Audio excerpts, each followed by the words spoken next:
Sometimes there's too many bad days in a row, and that shit sucks. And that's actually what happened to me. After the near-death experience, I go home to find out that someone broke into my house. Yeah, I'm like, are you kidding me? That's why I survived, to see this shit. The only reason why you haven't heard about it until now is because the detective who's working the case told me I'm not allowed to talk about it. In California. Yeah, if the guys that broke into my house are here tonight, bravo. That's a flex and a half. No, they broke into my house, and of course the number one question is, what did they take from your house? And what they took from me, honestly, was my peace of mind. I didn't feel safe in that house after. But if you must know, I did everything to prevent a break-in. I had, first of all, a good neighborhood. I had an alarm. I had 2 camera systems. I had a fence that surrounded the property. I thought it was good. I got video footage of the entire robbery in 4K. Oh, that shit is crisp. I saw the guys that broke in, but I could not identify them because they were wearing masks. All I can tell you about the 2 guys that broke into my house is that they were 20 years old. I know they were 20 because when they jumped the fence and hit the ground, no pain. If that would have been like a 35-year-old with a messed up sciatica, he'd have thought twice about that fence. So they jumped the fence, they went in the backyard, and they broke the window and got in through the kitchen. They trashed my house. Okay, every drawer open, every cabinet open, everything got pulled out onto the floor so they could sift. Couches were flipped over, cushions were thrown down, and they pulled every single frame off the wall. And I asked the detective, I said, hey, look, I understand the drawers, the cabinets, and even the couch thing, but what's the story with the frames on the wall? Why did they take everything off the wall, but they didn't take any of the frames? Some of that stuff was art. Mr. Iglesias, you have to understand something about these people that broke into your home. They were not looking for photos or art. They were actually looking for a safe. I said, a safe? Yes, sir, a safe. A lot of times in these homes, people will put a hole in the wall, install a safe, and then they'll hang a frame over the safe to disguise that their valuables are in there. I said, a safe? Sir, yes, a safe. But I just got this money. Did they check the mattress? Well, I don't know. Well, let's find out. So we walk into the master bedroom. I grabbed the edge of the bed, right? And I picked it up, and I was like, ah, stupid!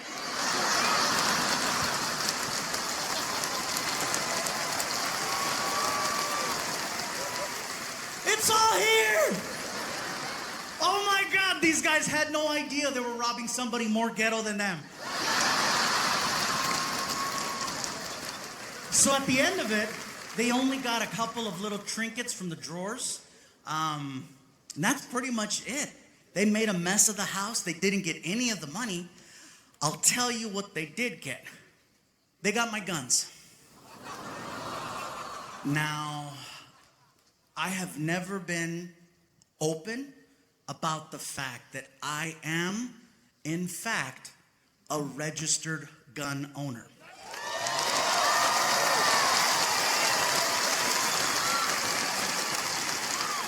Relax, Florida. I've never been open about it because, quite frankly, it's nobody's business. Okay? However, it does pertain to the story that I'm about to share with you. I am a recent gun owner. I became a gun owner in 2020, okay? When we were in the middle of it. Every morning watching the news, we didn't know what was gonna happen.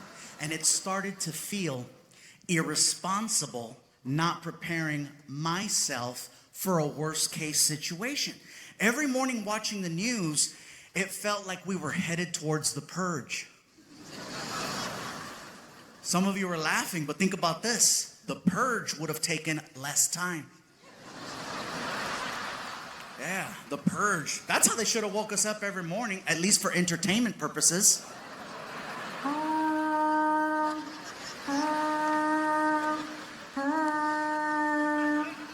I'd like to thank you for your participation in the pandemic. The local time is 7:45 a.m.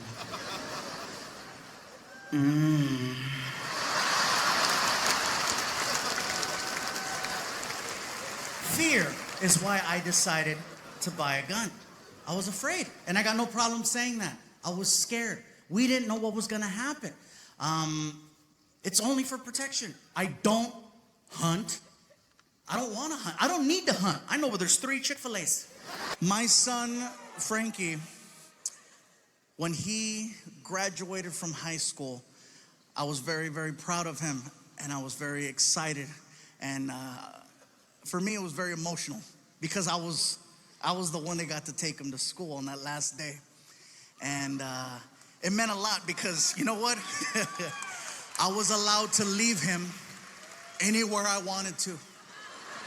I could leave him in the front, I could leave him on the side, I could put him in the back, I could make him walk. That wasn't the case many years ago when I was taking him to elementary school. And they had a designated drop-off area on the side of the school where they had cones in the middle of the street. They had a supervisor there with a walkie-talkie and a whistle to make sure that your kids would get out of the car safely and onto the school grounds. One day we're late because the night before I had a big show like this one and people brought me chocolate cakes. And I took the cakes home and my son killed one of the cakes. And the next day the cake killed Frankie. Oh, it was bad, yeah. Chorro. Chocomil. For the non-Mexicans. Yoo-hoo. For the non-Mexicans with money. Nestle Quick. Same joke. We get to the school. There's no longer a supervisor, no walkie-talkie, no whistle, the gate's locked. I said, I'm not leaving my kid here. I'm gonna drop him off in front. And I guess I wasn't supposed to do that. And I didn't know, and at the time, I didn't really care. We pull up, go. I'm not supposed to get off here. You're late, go. And he cracks the door. And as soon as his foot hits the curb, here comes the principal. And I know that's who it is, because he's freaking out, right? He's like, it's the principal, it's the principal, it's the principal. I'm like, dude, relax, I'm 32. I don't give a damn. Here comes the principal, and she's doing this one. Sir, this is not the designated drop-off area. Please take your child to the other side of the school. You cannot leave him here. I was like, watch this. Señora, no sé lo que está diciendo. Aquí estoy dejando a mi hijo. No sé, no se levantó en la mañana. It's not my fault. Yo no sé. That's how you do it, homeboy. That's how you do it. That principal was awesome because she was like, Usted no puede dejar su hijo aquí, okay? Saca la vuelta al otro lado de la escuela, okay? Allá sí, aquí no. Allá sí, aquí no. Yo no soy pendeja.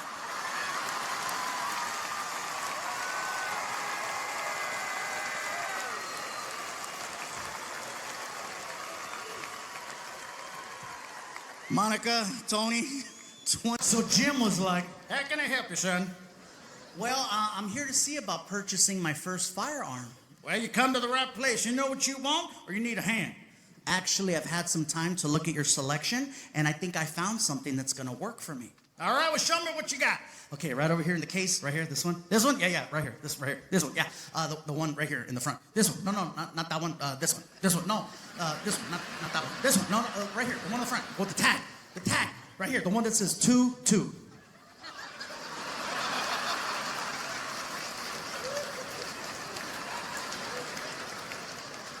I'm sorry, did you just call that gun? A tutu? Yeah. What? Jim, right? Jim, don't look at me like I'm crazy, dude. I'm just reading the tag. It says it right here. Look at right here in the front. It says 2-2. You mean a 22? Well, yeah, I guess. 2-2, 22, same thing. Son, I hate to break it to you, but there's a big difference between a 2-2 and a 22. But hey, this is California, so whatever floats your boat, son, all right? Now, is there any particular reason why you have selected a 2-2? Well, as impressive as your selection of guns here is, I recognize a lot of them from movies. It's a bit much for me. I'm very simple. This gun looks very manageable. It's small, and, you know, it looks easy. Plus, it's on sale. You know what I mean? And I mean, come on, man. A gun's a gun, right?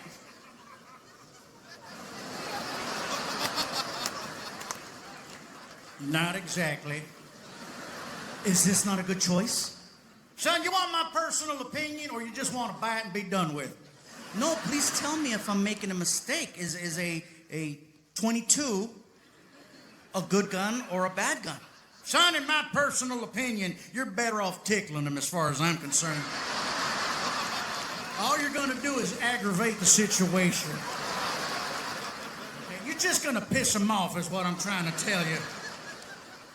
Well, Jim, listen to my thought process. My whole idea for the gun is I'm going to use the gun more so like as a deterrent. So if somebody breaks into the house, they're going to see this big, bald Mexican holding a gun, and then they're going to think twice and then rob my neighbors instead. Son, if somebody breaks into your house and they have a gun, they're going to know you're holding a 22. And I'll tell you what's going to happen. They're going to take it from you, and they're going to beat the holy hell out of you with it, right? And the beating you're going to get from a 22 is going to hurt a hell of a lot more than the bullets coming out of a 22. That's for damn sure. Now listen, I don't know you, but I think I know your situation. And correct me if I'm wrong. You want to protect your home. Yes. Your family. Yes. Your valuables. Yes. All right, follow me. I think I got just what you need right here, okay? You see this right here? This here's a 9mm to start, okay? A 9mm is a solid firearm. 2 to the chest, that man is going down 10 out of 10.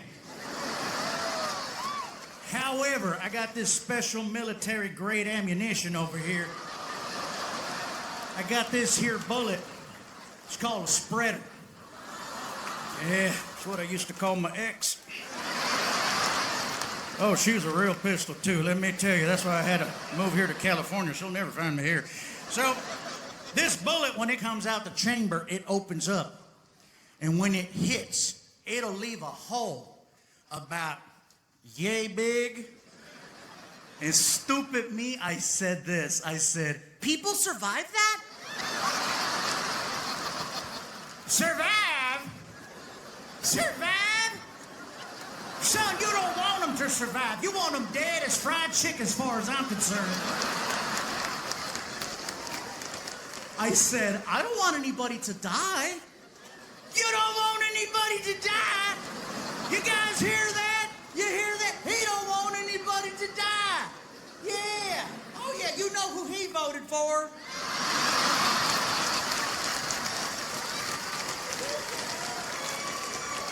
Look here, Tutu, you're stressing me the hell out, man.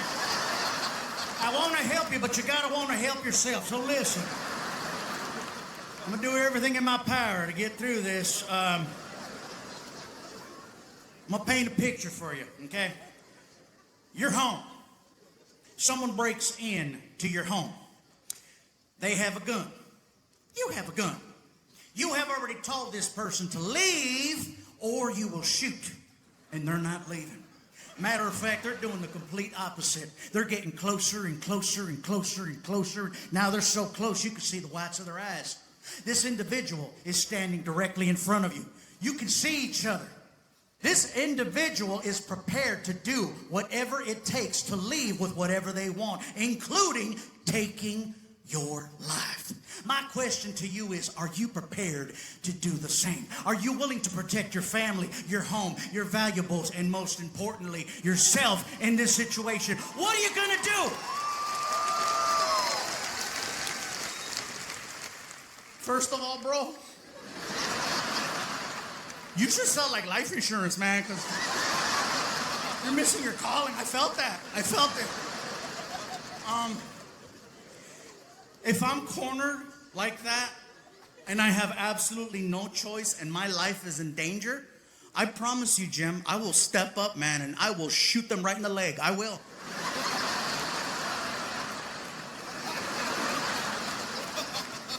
You really think you're gonna hit the leg, Mr. First-Time gun owner? Hey, if I buy that bullet you're trying to sell me that covers that much, up close, I could hit a leg. 2 steps closer, I'll shoot him in the huevos. I will, dude. I'll hit a pelota. I will. No more babies, man. All right. You don't got to get graphic on me now. Son, you know what's going to happen if you shoot someone in your home, in the leg, and they live? Yeah, I know what's going to happen. I'm going to sleep better knowing I didn't take a life. And I was able to protect my home, my family, and my stuff. That's what's going to happen. Clearly you're a Disney fan. That's about the biggest fantasy I've ever heard right there. Son, I would ask you if you knew, but clearly you don't, so I'm not going to waste my time spinning my wheels on this one. I'm just going to call it like it is. If you shoot someone in your home and they live, they can come back and sue your ass. That's right. Here's the kicker. They're gonna win. That's right, they're gonna win. And not only are they gonna get everything they wanted to get when they first broke in, when it's all said and done, you are gonna cut them a big fat check. Now, what do you gotta say about that? Said that motherfucker's gonna die.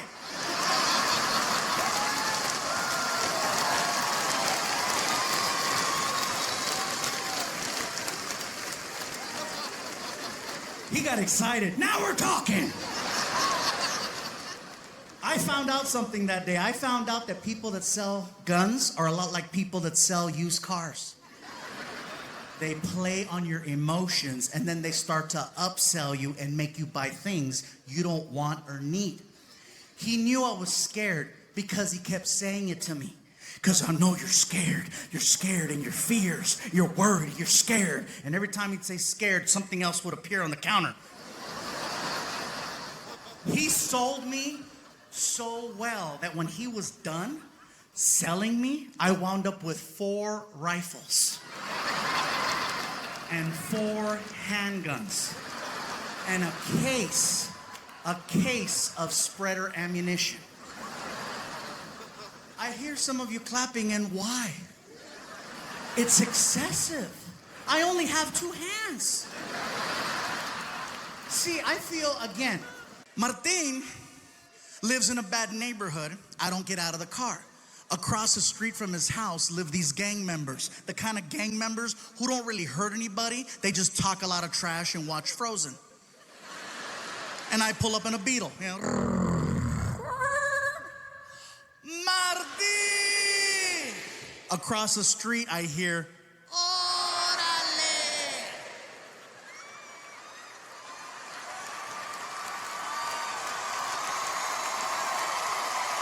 Someone said that's what she said.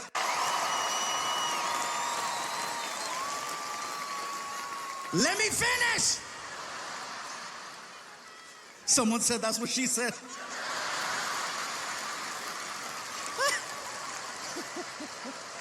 Hey.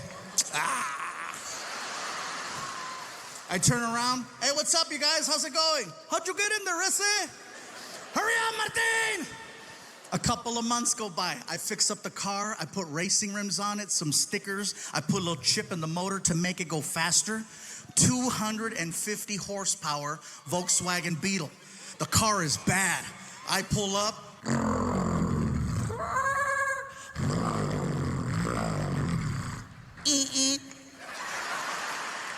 Martin!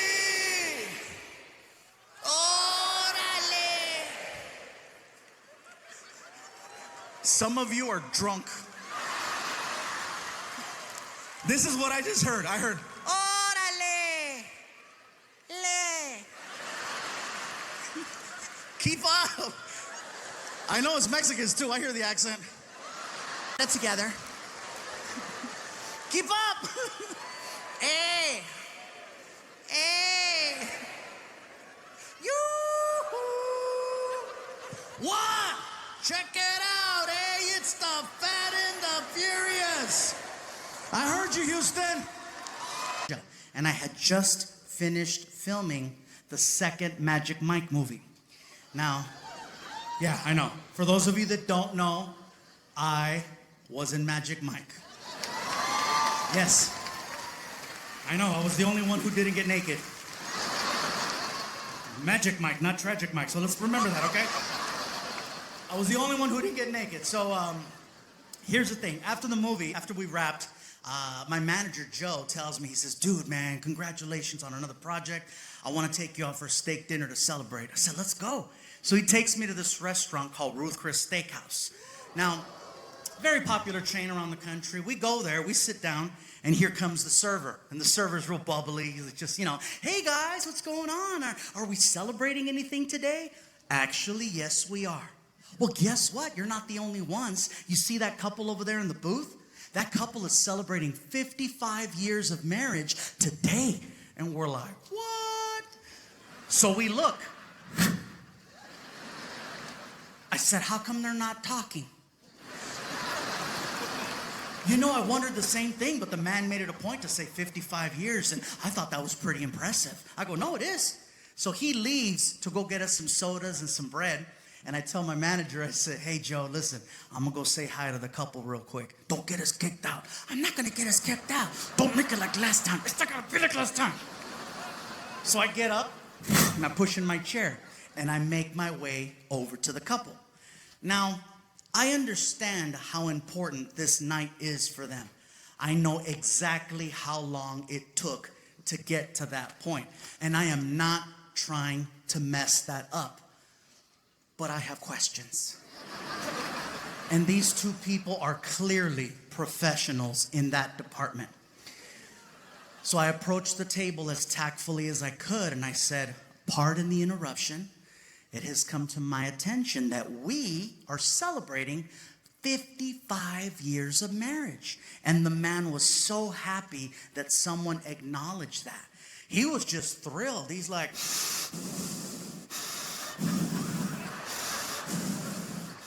that's right, son. 55 years ago today, this lovely lady sitting next to me right here said I do, and we've been together ever since. That is beautiful. May I ask you a question? Absolutely. How come you're not talking?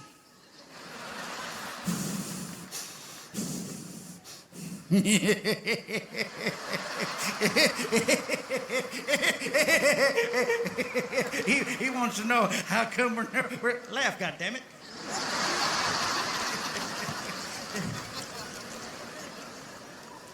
Son, when you've been together as long as the two of us have, you might have seen a thing or two. We have children, grandchildren, great-grandchildren. We have traveled this great big world of ours many times over. We're both retired military. We have seen the best in people. And unfortunately, when you're around and alive as long as the two of us have been, you've unfortunately seen the worst in people as well. We have had just about every type of conversation there is to have. At least twice. And after 55 years of marriage, well, hell, we're just trying to enjoy each other's company, even if it's in silence. I said, you've had every type of conversation there is to have?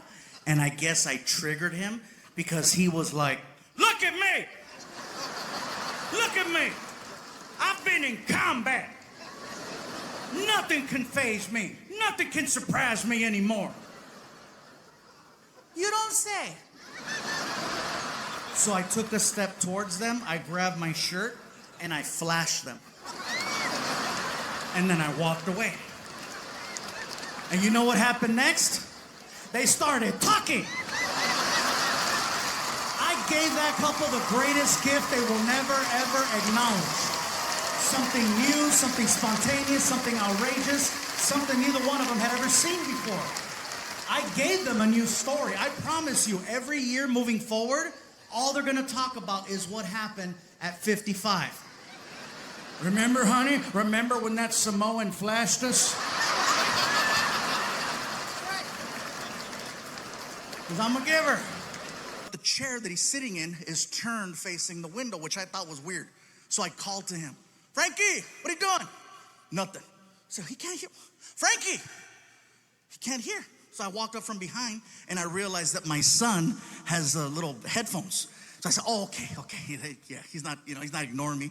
So I look over his shoulder and I realize that my son is watching a film.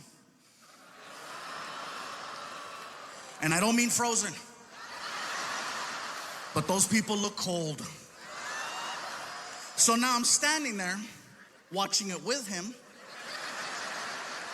I'm not trying to bond or anything. I'm just trying to figure out the conversation I need to have. And now we're both watching professionals. So I grabbed his headphone and I went, hey, is that a good movie? And he freaked out. Ah! And he threw the phone. The phone came partially undone and you could hear it. Oh, it was bad for you. Not my face, not my face, not my face.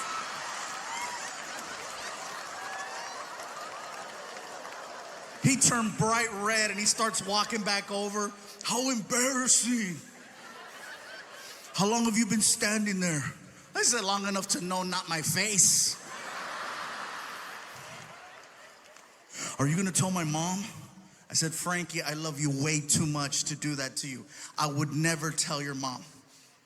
I'm gonna tell everybody else. Hey, don't tell his mom. I said, look, I know you're not gonna stop watching stuff like this, so just do me a favor, don't do this here. You're old enough now to watch whatever you wanna watch, but as long as you live in this house, you cannot be watching stuff like that where your mom can catch you. You're not gonna stop, so just don't do it here. You're not gonna stop, so just don't do it here. How do you know I'm not gonna stop? Because I haven't stopped. Matter of fact, there's a sequel to that. It's called Not My Hair. Some of you, que cochino. I know, right? I said, Frankie, if you're gonna watch stuff like that, just go in your room, lock your door. I don't wanna catch you. Okay, so let me know. Want me to text you? Never mind. I'm in the middle of trying to deal with this whole situation with my son watching these videos and not going to work. And while I'm doing this, I get the most random phone call I've ever gotten. My publicist calls me up and she's like, Gabe, Snoop Dogg is looking for you. Excuse me? Snoop Dogg, you know, I know who Snoop Dogg is, but what do you mean he's looking for me? Well, he's looking for, is he looking for me or is he looking for me? He's a fan and he wants to interview you. Oh, cool, sounds good. What is it? I think it's some type of podcast. I'm in. Can I bring Frankie? Absolutely. Cool, so I hang up the phone. I'm excited, I want to tell my son. I'm like, Frankie, I'm walking towards your room. I'll be at your door in 3, 2, 1. Hey, all right, you're dressed. Good, come on, let's go. Where are we going? Watch. We get in the car. And now we're off on this adventure to go do an interview with Snoop Dogg. You guys, let me tell you something. We get to the neighborhood and we're lost. The GPS says we're there, but we're lost. We're looking for a house and there's no house, just a big building. And so I'm like, this doesn't look like a podcast, really? So I pull up to the security gate. Tap the button on the wall. Security desk, can I help you? Hey, security desk. My name is Gabriel Iglesias, and I think I'm here to do an interview with Snoop Dogg. Okay, one moment. Oh, okay, this is it. Good. I'm so excited. Snoop Dogg? This is gonna be cool, right? Sir? Yes. Yes, hi. There is no Gilbert Ignatius on file. What? Could there be another name? Another name? I don't know. Fluffy, maybe? And the gate starts to open. I'm like, oh my God, I'm officially in the rapper's world because my real name doesn't mean shit.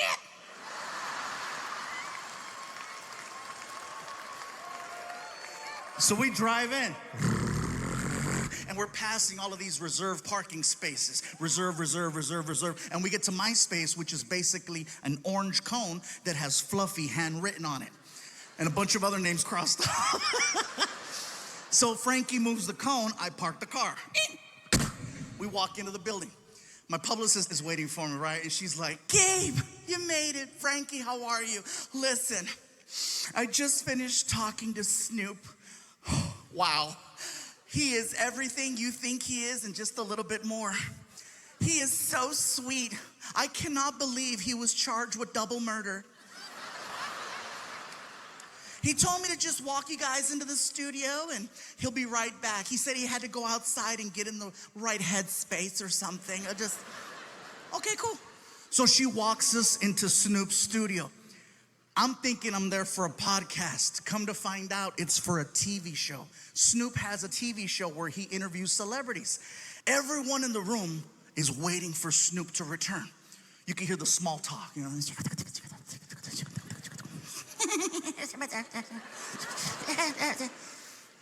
All of a sudden, everyone stands up. And I'm looking around like, what's going on? And I look at the door to see if Snoop's walking in, and I don't see him. And I could see my son. I don't realize it, but Snoop is entering the room through a different door.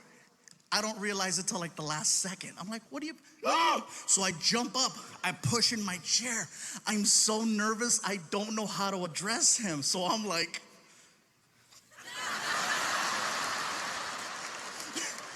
I felt stupid.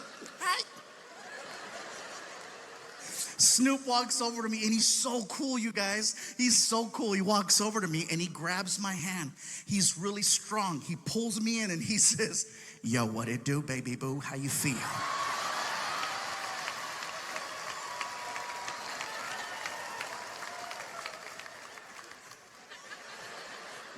Thank you for having me. Yeah. Can I sit down? For sure. I sit down, I look over, I see my son. My son's like, the difference between Snoop's show versus any other talk show I've ever done is that usually there's a person, like a producer or a director, who comes to you and gives you information, like how the show begins, topics you're gonna cover, how you go to commercial, how you come back from commercial. I've spoken to no one. Snoop just starts talking, and at some point they hit record. I'm waiting for action or a buzzer and something. Snoop just starts talking to me. Yo, what up, Big Fluff? Big Fluff? Oh, that's it. Hey! Yo, you like music? Snoop, I love music. I love your music. Yeah, that's what's up. He opens up a laptop computer and then he hits play. And the next thing I know, we are listening to hardcore Mexican banda music. I mean hardcore.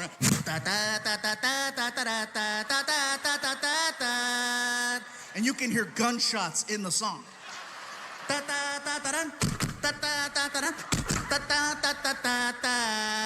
And then a cow. And the whole time Snoop is like, I love it when he go moo. What? I feel like he's messing with me because I'm Mexican, right?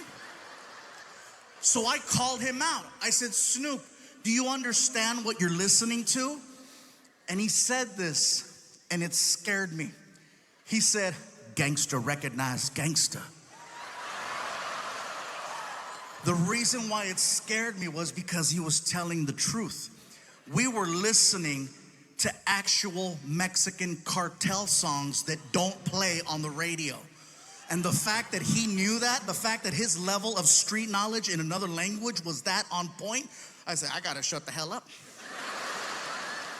Don't speak unless spoken to. That's the code. Next thing I know, Snoop reaches under the desk and he pulls out the biggest blunt I have ever seen. Oh, this sucker was huge. As soon as he pulled out that freaking blunt, I got excited because I wanted to grab my cell phone, okay? I wanted to grab my cell phone so that I could take a selfie of Snoop in the background being Snoop. So while I'm fumbling, trying to get my phone, Snoop starts talking to me again. Yo, Big Fluff. What? Hit that while I hit this.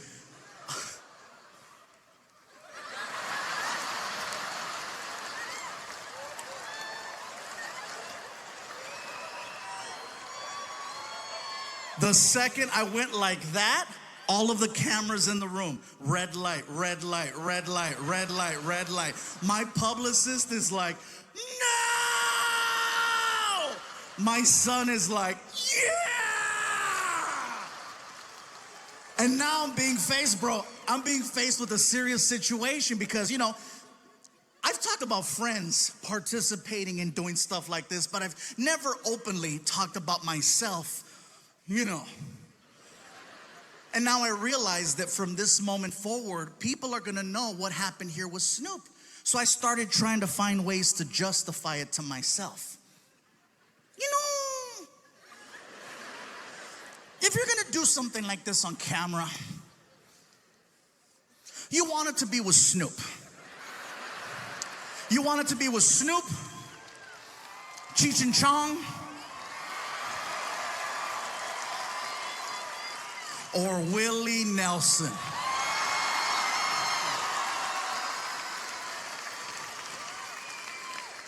Next thing I know, the manager hands me a lighter. I light it, and I take a big hit. So listen, I'm doing my best to hold in all this smoke because I don't want to look like a punk in front of Snoop Dogg. I'm trying, I'm fighting, bro. It's hard, you know.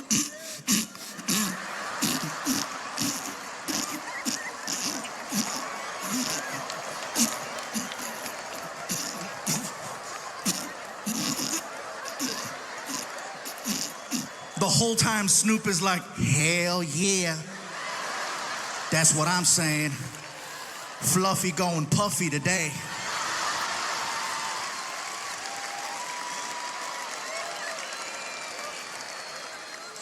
I do not remember the rest of the interview. What I remember is my buddy Anthony telling Snoop Dogg and I to stand up for a picture. Stand up, get up for a picture. And so Snoop and I both stand up to take this picture. I put my arm around him. I have to put my arm around him because he's much taller than me, okay? Snoop has me by at least 5 inches. Shut up, are you?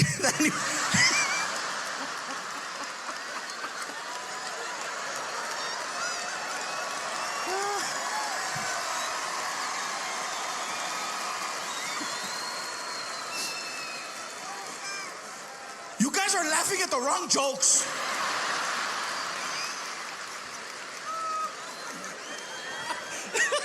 Bow wow. Yeah.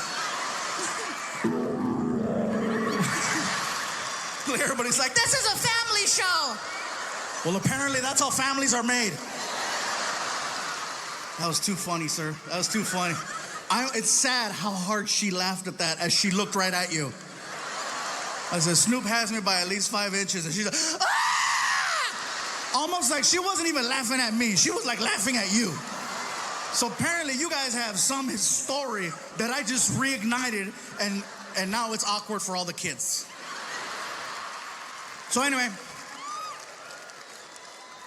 Snoop and I are taking photos and then I can hear my son, Dad, uh-huh. Oh, Snoop, can my son take a photo with you? Yeah. Get over here. And so Frankie runs up, you guys, and he's so cute because he's geeking out really hard. He's like,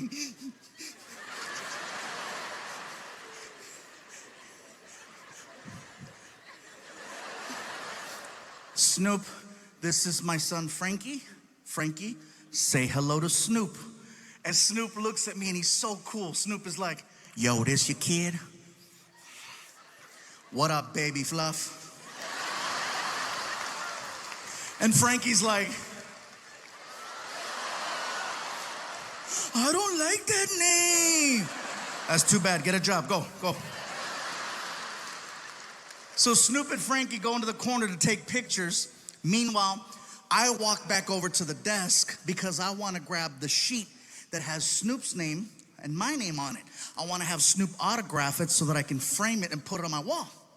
While I'm doing that, Frankie walks up from behind me and he whispers in my ear, all right? He's trying to be all cool. Dad, huh? What? Dad, would it be okay if I finish smoking that with Snoop?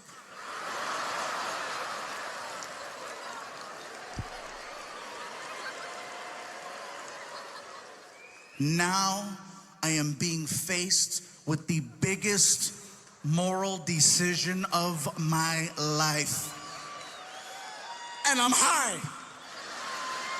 And my mind is racing 1,000 miles an hour. I'm like, should I let him? Should I not let him? Am I a good dad? Am I a bad dad? What's his mom gonna think? I need a Snickers.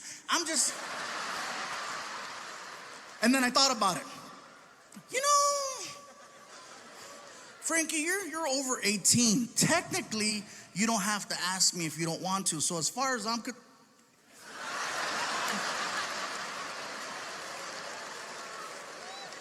where'd you go?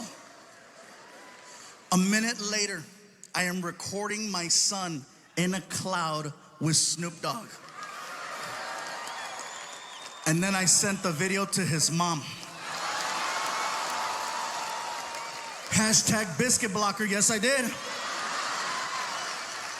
The guys and I were involved in an emergency landing situation. I had chartered a private jet because my last Netflix special, the money finally hit my account, and I thought I was balling, right? Nope, turns out we were falling. Worst turbulence we have ever experienced in 27 years of being comedians.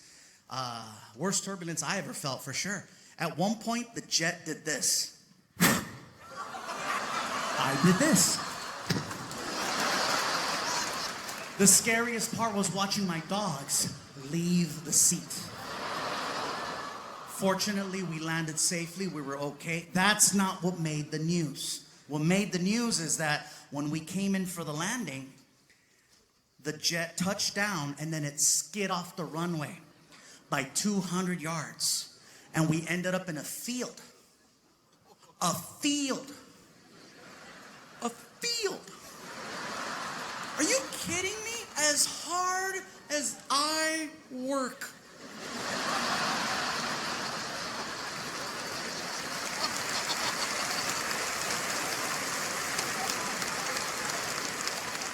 To break stereotypes. A bunch of Mexicans ended up in a field. Yeah, that's what happened. That's how TMZ reported it. Mexicans found in field. In the movies, the pilots are always the first to know when there's an issue. And in the movies, the pilots always have the courtesy of telling the passengers. They love to hear themselves talk. They get on the mic. All right, sir, Captain speaking here. I just want to let you know we're going to be experiencing just a little bit of rough air. If you could just fasten your seatbelts, we're going to be A-okay. All right, I'll be right here with just a minute. If it gets bumpy, you know. All right, hey, everybody, sir, Captain speaking here. Somebody just had a little Mexican food here, so yeah, we're feeling a little bumpy up here. Yeah, we just had some fast food. But if you could, just a reminder to keep your seatbelts fastened. We might be getting a little bit. Oh, there we go, just a little bit there. All right, I'll be back with you in just a few seconds. If the plane's going down, brace for impact. Hold on tight. We're coming in hot. our pilot, nada. Our pilot didn't say anything until we came to like a complete stop. And then maybe like a minute later, the cockpit door opened up and he stuck his head in and he's like, "You good?"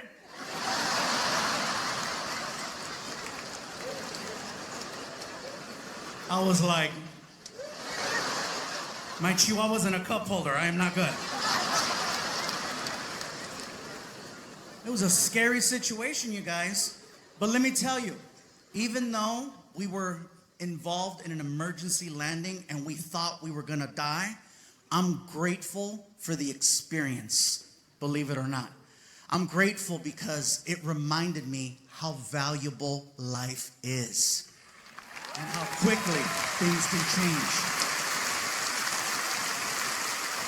Every now and then we need a little reminder. We need to get shaken up a little to remind ourselves, oh my God, this is special. This is important.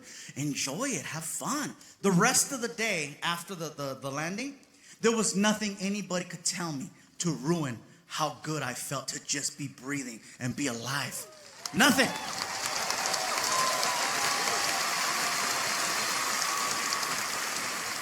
And so that's why I'm grateful for bad moments. And I think bad moments are actually a good thing. Someone asked me one time, in your 20 plus years as a comedian, what has been your greatest moment?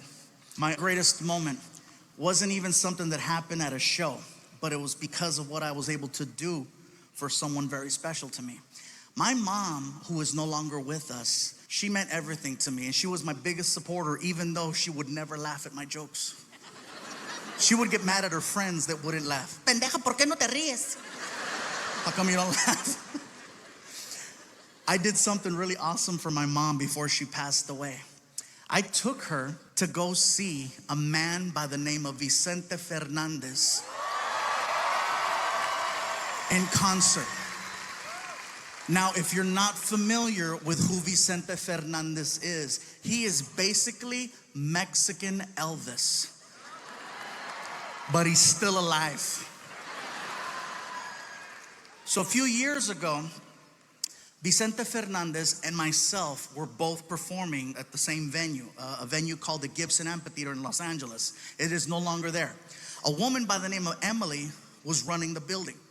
I was there the week before Vicente Fernandez, and after 3 sold-out shows, she comes up to me and says, Gabriel, thank you so much for this incredible business. We're so happy with how the shows turned out. I have a question for you. Is your mom a fan of Vicente Fernandez? I said, Emily, my mom's Mexican. It's the law. I thought so. Listen, Vicente Fernandez is going to be performing here next week, and I wanted to do something very special for you to show my appreciation. Do you think you and your mom would like to come see him perform, and I'll get you front row center? I said, Emily, that sounds amazing. I'm pretty sure the answer is yes, but my mom is old school, so I still got to ask. I'll call you.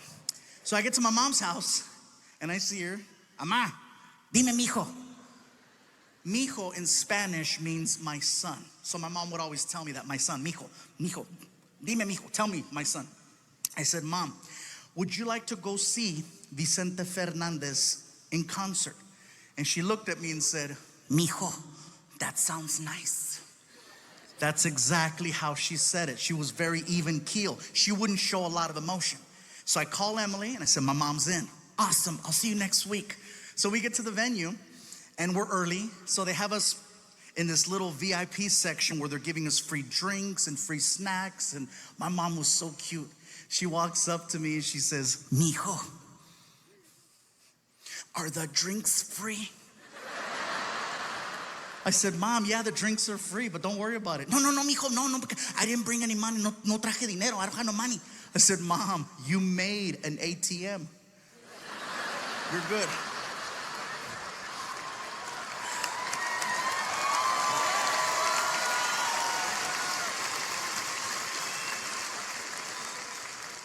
The messed up part is that she didn't even like drinking. She just wanted to walk around with a couple of drinks so she looked like she was part of the party. Yeah. So she's got a couple drinks, and as it was, when she would walk around, she had a little bit of a limp because she had just had toe surgery a couple months prior. So she had kind of like a little, it looked like she was dancing. Dun, dun, dun, dun, dun, dun, dun. So she's walking around. Here comes Emily. Gabriel, you made it. I go, yeah. I go, this is my mom. This is Emily. This is my mom, Esther. Mom, this is Emily. They're free. She knows they're free. She's the one that made this happen. Oh, thank you, thank you, thank you. Oh, you're the one that hired me. Mijo, gracias. Thank you so much. Emily goes, can I talk to you for a second? I go, sure. Mom, I'll be right back. What's up, Emily? Gabriel, do you think your mom would like to meet Vicente Fernandez right now? I said, Emily, let me tell you something. If she says no, I want to meet him. Mom, would you like to go see Vicente Fernandez in concert? And she looked at me and said, Mijo, that sounds nice. That's exactly how she said it. She was very even keel. She wouldn't show a lot of emotion. So I call Emily and I said, my mom's in. Awesome, I'll see you next week. So we get to the venue and we're early. So they have us in this little VIP section where they're giving us free drinks and free snacks. And my mom was so cute. She walks up to me and she says, Mijo, are the drinks free? I said, Mom, yeah, the drinks are free, but don't worry about it. No, mijo, no, because I didn't bring any money. No traje dinero. I don't have no money. I said, Mom, you made an ATM. You're good.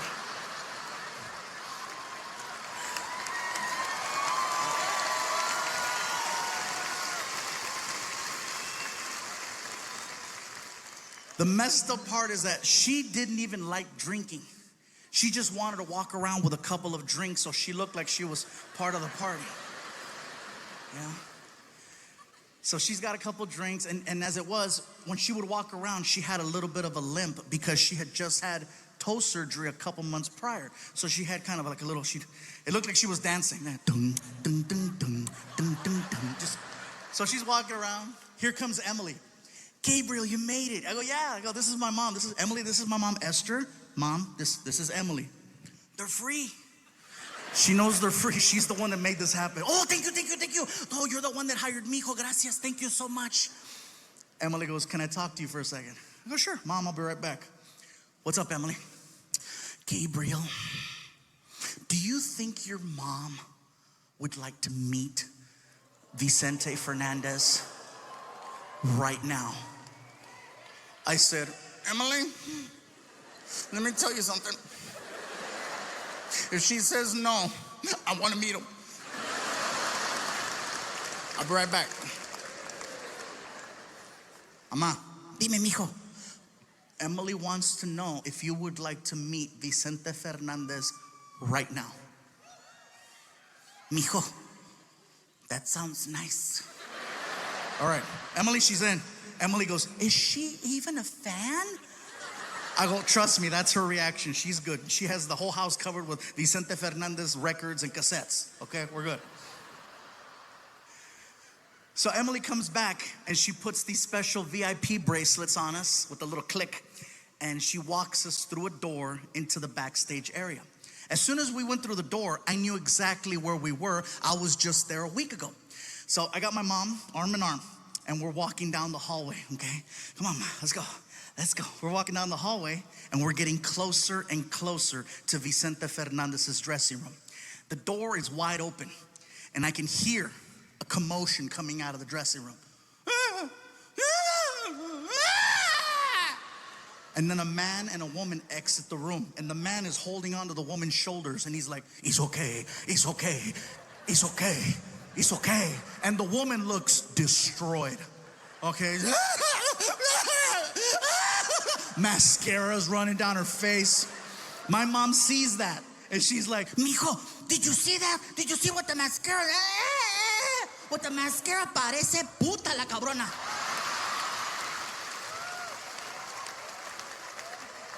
sorry, puta means friendly. So we get by the door, and the closer we get, we start to see a guy in the room. He comes to the door. In the room, there's three people, okay? There's Vicente Fernandez, the photographer, and a handler. The handler comes to the door, and you can tell by his voice that he works for like a Mexican radio station because he's got that voice. You know, like, hola, hola, Pásale, pásale. Pásale in Spanish means come on in.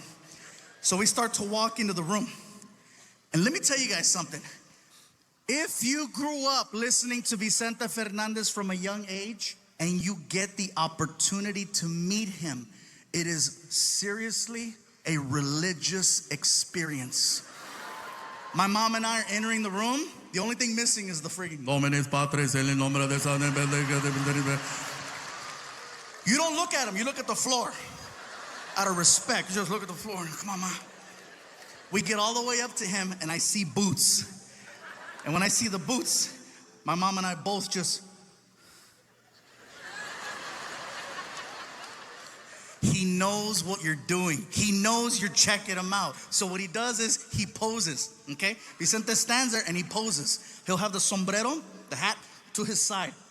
And then he doesn't look at you. He looks away. And he sticks his chest out. And he stands there looking like a big-ass bottle of Tapatio at Costco.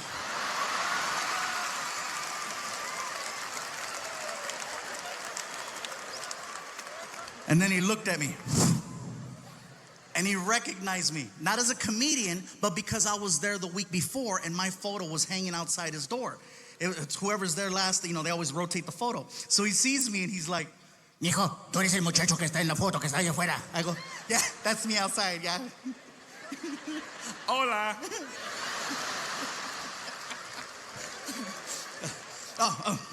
Vicente, I'm sorry. Le presento mi mamá. I'm like, oh my God, I think I just offered up my mom to Vicente Fernandez. She's like 73, better late than never, Ma, get him. My mom starts walking up to Vicente. He was so nice. He goes out to shake my mom's hand, and my mom grabs his hand. And I don't know where she got this strength and energy from, but she grabbed him and pulled him in hard, like the video game. Get over here. And then hooked him.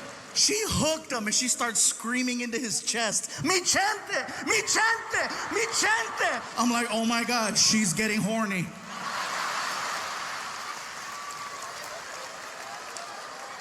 And he knew too. Because he was like, quítamela, quítamela. The photographer, the handler, and me, the three of us, is what it took to pull her off of Vicente. We sit her down, she's bawling. Ah! Mascara's running down her face. And so we take the wet naps and we start cleaning the mascara off my mom's face. And we stand her up and we posed her and we took the picture. Emily comes over and she takes us and she escorts us to our seats in the front. And for 3 hours, my mom was on her feet listening to his. She refused to sit down. Mom, you should sit. No, como que es el chente. Holding a shot of tequila that she never drank. She was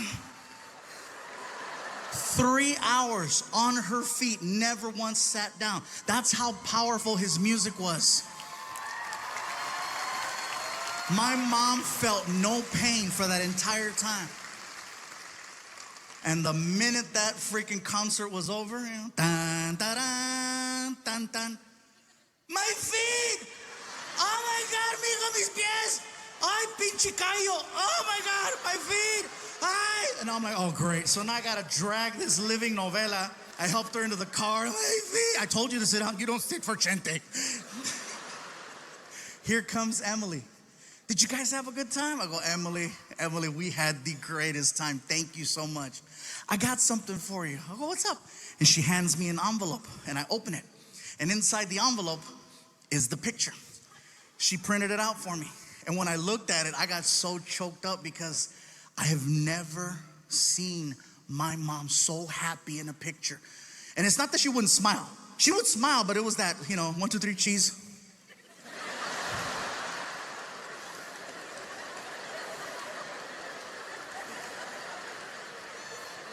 But this one was like,